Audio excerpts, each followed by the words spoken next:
Good morning friends. Welcome to crack UPSC and MPPSC examination. I hope आप सभी अच्छे होंगे और अच्छे से अपना ख्याल रख रहे होंगे। इसके पहले बायोलॉजी के 2 लेक्चर्स हो चुके हैं, तो प्लीज़ आप उन्हें भी देखिएगा, है ना। ये आपका 3rd लेक्चर है। हम पढ़ रहे हैं लिविंग थिंग्स की जितनी भी विशेषताएं होती हैं वो हम पढ़ रहे हैं सजीवों के शरीर की, है ना, जो महत्वपूर्ण है। आज हमारा क्या है, मेटाबॉलिक एक्टिविटी यानी कि मेटाबॉलिज्म। मेटाबॉलिज्म को हम क्या बोलते हैं, उपापचयी अवक्रिया। उपापचयी अवक्रिया, ठीक है। तो उपापचयी अवक्रिया क्या है आपकी, उपापचयी अवक्रिया का दूसरा नाम भी हम बोल देते हैं जैव रासायनिक अवक्रिया यानी कि बायोकेमिकल रिएक्शन।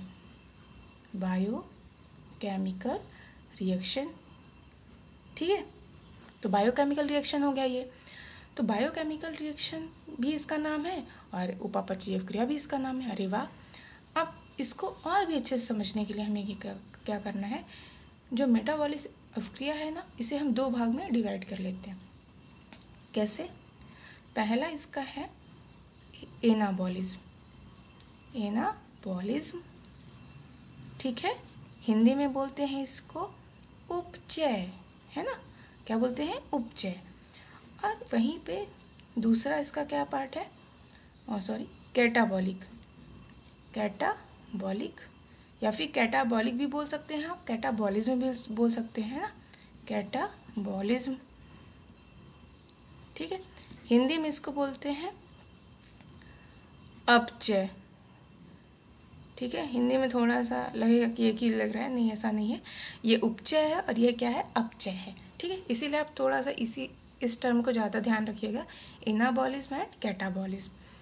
तो जो मेटाबॉलिक अवक्रिया है ये अपने आप में ही 2 स्टेप में पूर्ण होती है। कभी ये सिंगल नहीं बोल सकते कि मेटाबॉलिज्म अलग से क्या है, नहीं, अलग से कुछ भी नहीं है। मेटाबॉलिज्म खुद ही अपने आप में 2 भाग में डिवाइड है। एक होगा एनाबॉलिज्म, दूसरा होगा कैटाबॉलिज्म। कैसे फंक्शन करेगा हम एक एक करके समझ लेते हैं, ठीक है। तो जो पहला है आपका वो है क्या, कैटाबॉलिज्म, ठीक है। एनाबॉलिज्म। तो एनाबॉलिज्म कैसे फंक्शन करेगा, जितने भी सजीव होते हैं तो सजीवों के शरीर में, है ना, जितने भी लिविंग थिंग्स होते हैं उनके शरीर में एनाबॉलिज्म की जो एक्टिविटी होती है, एनाबॉलिज्म की जो एक्टिविटी होती है वो कैसे कंप्लीट होती है, सरल अणुओं को जटिल अणुओं में बदलना, है ना। अभी बहुत ही हिंदी हो गया तो समझ नहीं आ रहा होगा।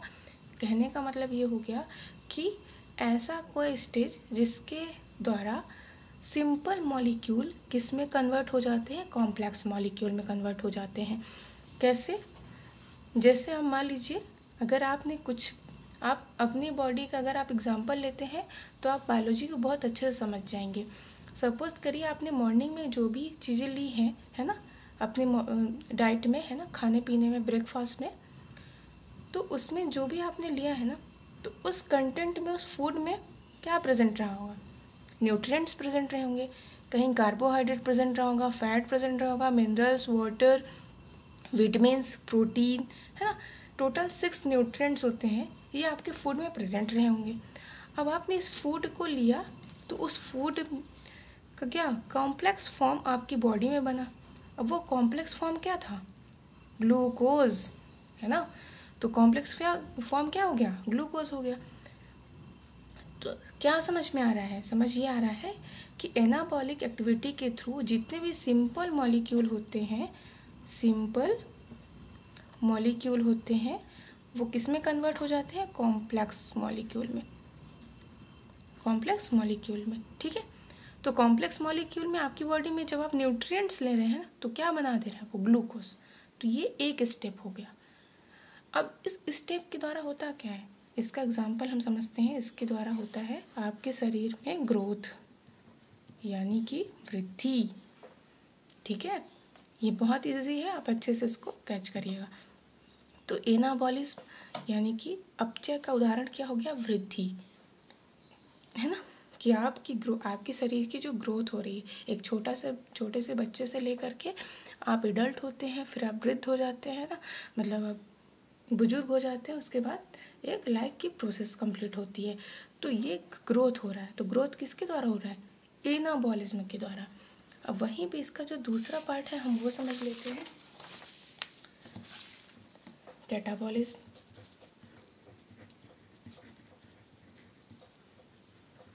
ठीक है, तो कैटाबॉलिज्म में क्या है?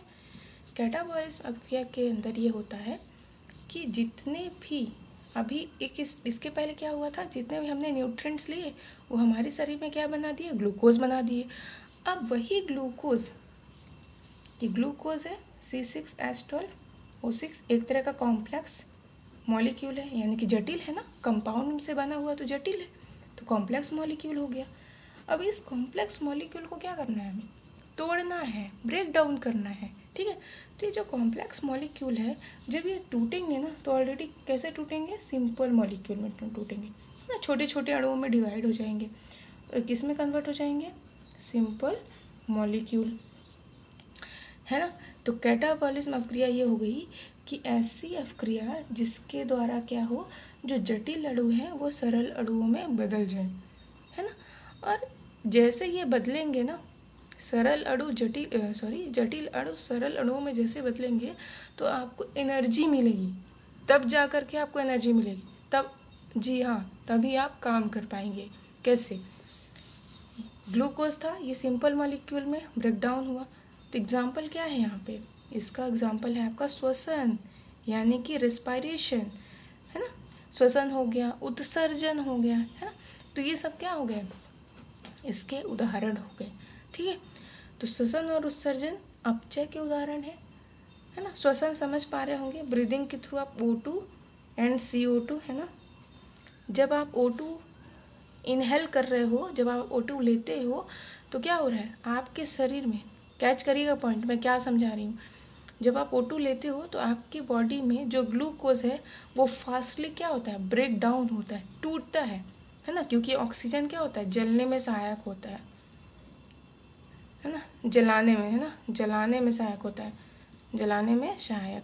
तो आपके शरीर में जो न्यूट्रिएंट्स है ना, उसको फ्लेम की तरह ये काम देता है।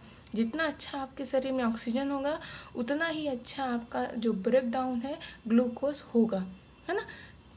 इसीलिए मॉर्निंग में बोला जाता है, डॉक्टर हमें बोलते हैं जिसका फैट वगैरह प्लस हो जाता है, तो क्या बोलते हैं कि आप मॉर्निंग में क्या करो? वॉक करो या रनिंग करो, जिससे आपका जो फैट है वो लूज हो जाएगा, है ना। तो लूज क्यों होगा? क्योंकि मॉर्निंग में O2 बहुत ही अच्छी होती है। ठीक है, इसलिए तो ऑक्सीजन क्या होती है? जलाने में सहायक होती है ना, इसलिए। तो ये हो गया आपका अपचय और एक हो गया उपचय। तो दोनों ही अभिक्रियाएं साथ में होती हैं, अलग अलग नहीं होती, और इसीलिए दोनों अभिक्रियाएं जब साथ में होंगी इसीलिए उनको समूह में बोला जाता है उपापचयी अभिक्रिया। ठीक है, क्योंकि अपचय और उपचय से मिलकर हो रही है। ठीक है, आई होप ये समझ पा रहे होंगे। इसके बाद एक और लास्ट पॉइंट है आपका 5th वाला, रिप्रोडक्शन, यानी कि प्रजनन। रिप्रोडक्शन, तो प्रजनन क्या होता है? अपने ही समान सजीवों को जन्म देना ही यह गुण, सजीवों मतलब अपने ही समान बच्चों को जन्म देना क्या होता है? प्रजनन की क्वालिटी होती है ना। और यह एक लाइफ साइकिल का बहुत ही इम्पॉर्टेंट हिस्सा होता है ना। ये सभी सजीवों में पाया जाता है। तो ये तो हो गए आपके लिविंग थिंग्स के पूरे इम्पॉर्टेंट फीचर्स, है ना। मूवमेंट भी होता है और एडॉप्शन यानी कि अनुकूलन। तो वो मूवमेंट तो पता है कि जितने भी सजीव होंगे वो मूवमेंट करेंगे यानी कि गति करेंगे, और अनुकूलन यह होता है कि अनुकूलन के आधार पर क्या होगा, जो भी सजीव होंगे जिस वातावरण में रह रहे हैं, जिस वातावरण में जो सजीव रह रहा है उसके आधार पर वह अपने आप को ढाल लेगा। कहने का मतलब होता है वातावरण के आधार पर खुद को ढालना ही अनुकूलन कहलाता है। तो ये सारी क्वालिटी फीचर्स, जितने भी ये फीचर्स हमने बताए हैं, ये सजीवों के अंदर होते हैं। ठीक है, आई होप आप समझ पा रहे होंगे, है ना। Okay, thank you.